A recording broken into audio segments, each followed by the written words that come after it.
entonces yo creo que está perfecto. Vayamos directamente a la conferencia 4. Los últimos 30 años se ha ido acumulando más y más enfoque, publicaciones que hablan de la importancia de que los programas, de que los países privilegien la atención primaria. ¿Qué significa esto? Que le den preferencia, que le den prioridad por encima de los otros componentes del sistema. Pero afortunadamente, y ya estamos hablando también de 30 años atrás, hablamos de la doctora Barbara Starfield y su equipo de la Johns Hopkins, que desde más o menos mediados, inicio de los 90, se focalizó fuertemente en estudiar la atención primaria de manera seria, o sea, no como los discursos políticos de los que hablamos, sino verdaderamente tratando de construir indicadores, tratando de definir con claridad qué es la atención primaria, qué debe ser la atención primaria, cuál es el óptimo para la atención primaria, que es un indicador que ellos le llaman que está ahí, estos son dos, en realidad no es para discutir los gráficos, porque eso nos tomaría un tiempo, quién sabe, en algún momento plantearemos un curso, una conferencia específicamente de esto, pero por ejemplo ahí el equipo de la autora Starfield cruza este score de lo que es una adecuada atención primaria con costo-beneficio y con mejor índice de salud y demuestra que los sistemas que tienen una mejor atención primaria tienen menos costos y que mientras mejor es este índice de fuerza de la atención primaria, tiene un mejor indicador de salud global para su población. Entonces, en resumen, tenemos elementos de los cuales agarrar y no tenemos que improvisar, digamos, según la política de turno. Y esos son los que les vamos a presentar aquí, lo que les vamos a presentar aquí eh, en las siguientes. Cada uno de los ponentes va a focalizarse en uno de los varios, porque no hay tiempo para tocarlos todos los diferentes aspectos que implican verdaderamente un sistema que privilegia la atención primaria, pero por lo menos va a servir para ver qué tan lejos estamos de ello. Entonces vamos a empezar esta segunda parte, esta segunda conferencia con el doctor Alberto Montoya hablando de los recursos humanos, que son los realmente tópicos que diferencian los sistemas que funcionan bien en atención primaria con los que no. Adelante, Alberto. Ya. Entonces, recursos, ya se van dando cuenta que la atención primaria es el esquema general donde trabajan todo este sistema, pero que el médico de familia es simplemente un elemento, ¿no? Entonces, los equipos multidisciplinarios son la base de la atención primaria, son el eje, ¿no? Como decir, la familia es el eje de la sociedad, ¿no? La unidad de la sociedad. El equipo multidisciplinar, entonces, tiene una estructura centrada en todas las ocupaciones, no solo algunas, ¿no? No es el médico el central, tal vez el médico actúe de líder de los cuidados clínicos, pero cada especialidad tiene sus labores independientemente de eso. Los beneficios, este, calidad, resultados y comunicación, ¿verdad?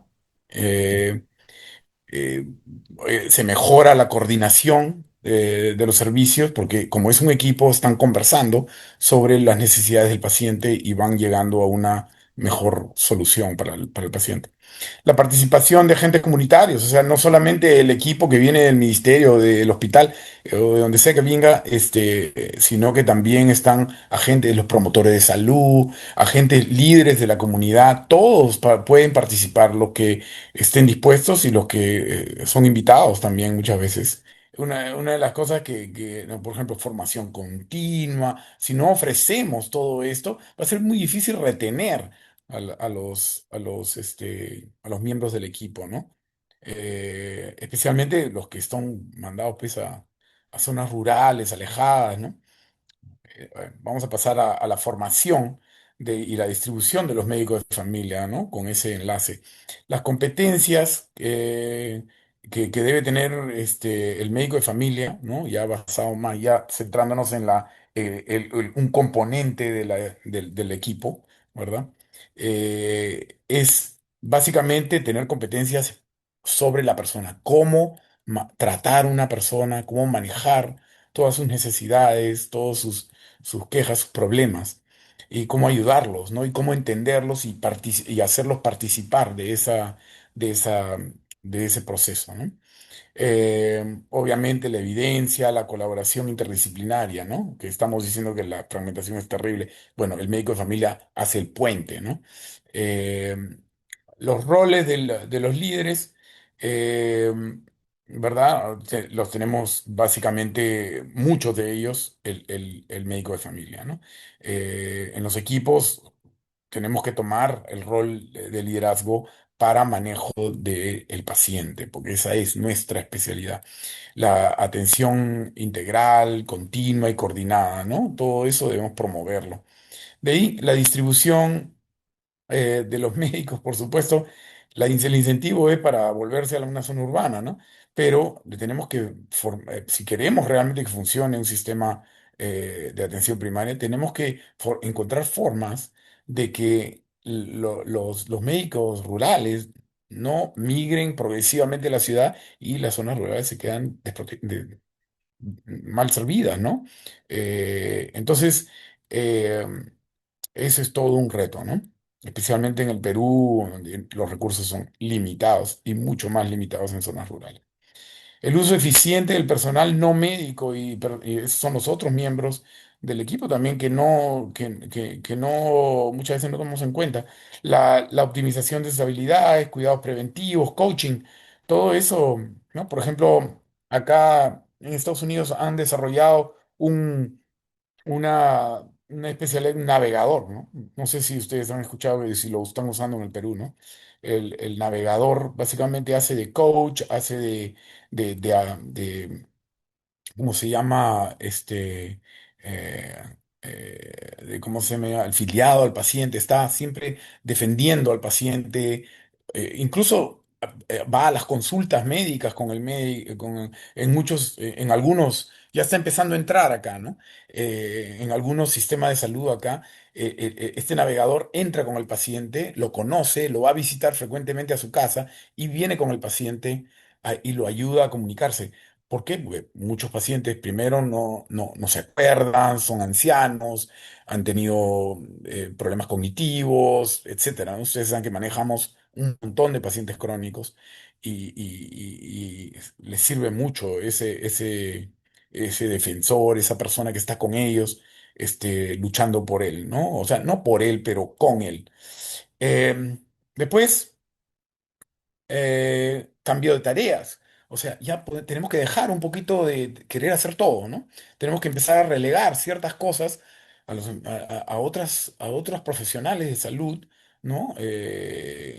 Ya sean enfermeros, técnicos, farmacéuticos. Es decir, la lista es grande el personal que puede ser parte de esto y ha sido un éxito cuando se ha utilizado, ¿no? Eh, si hay tiempo más tarde, les cuento algunas anécdotas sobre eso. Bueno, después finalmente, el apoyo administrativo es pues especialmente necesario en enfermedades crónicas. Necesitamos que la persona que recibe al paciente, que está haciendo toda la parte digamos, de la recepción, esto, sea parte de este esfuerzo y que ayude al manejo y el registro de datos acerca de la enfermedad crónica del paciente. No hay razón por la que no se le puede entrenar en eso. Es verdaderamente un sistema que privilegia la, que privilegia la atención primaria de cajón, tiene que respetar esta estructura que todo el mundo sabe. O sea, todo el mundo habla de redes integradas. Redes integradas ya tiene más de 20 años preconizándose por López. Y hasta ahora no hay una que yo conozca que digan, esta es la red modelo. Ese es un ejemplo de cómo no se privilegia a la atención primaria, ¿no? Eh, entonces, niveles bien definidos, la organización en redes, la atención primaria como puerta de entrada, que uno de los atributos de la atención primaria más importante es la coordinación, que es otro de los atributos, es realmente una realidad cuando estamos hablando de un sistema que verdaderamente privilegia la atención primaria.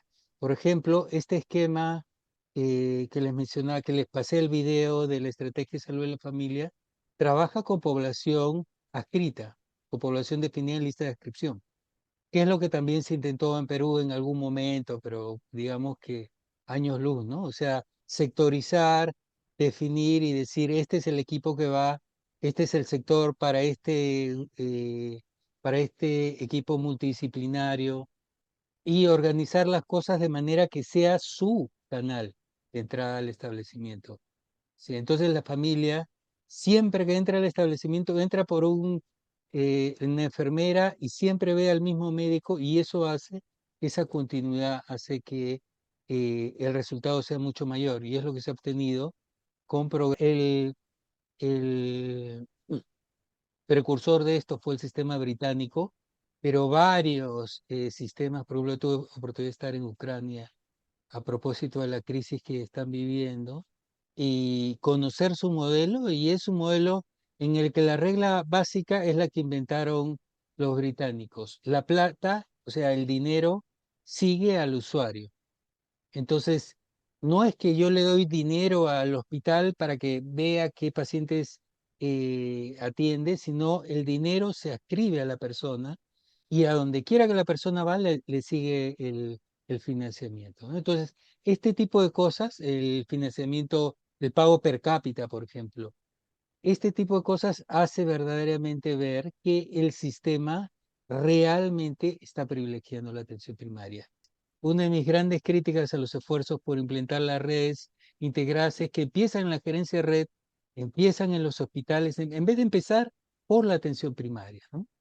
Los sistemas que han empezado por la atención primaria han podido avanzar mucho más y se puede decir verdaderamente que son sistemas que privilegian la atención primaria. Para acabar, Aldo nos va a hablar un poco de este otro elemento de los sistemas que privilegian la atención primaria, que es la fortaleza material y financiera.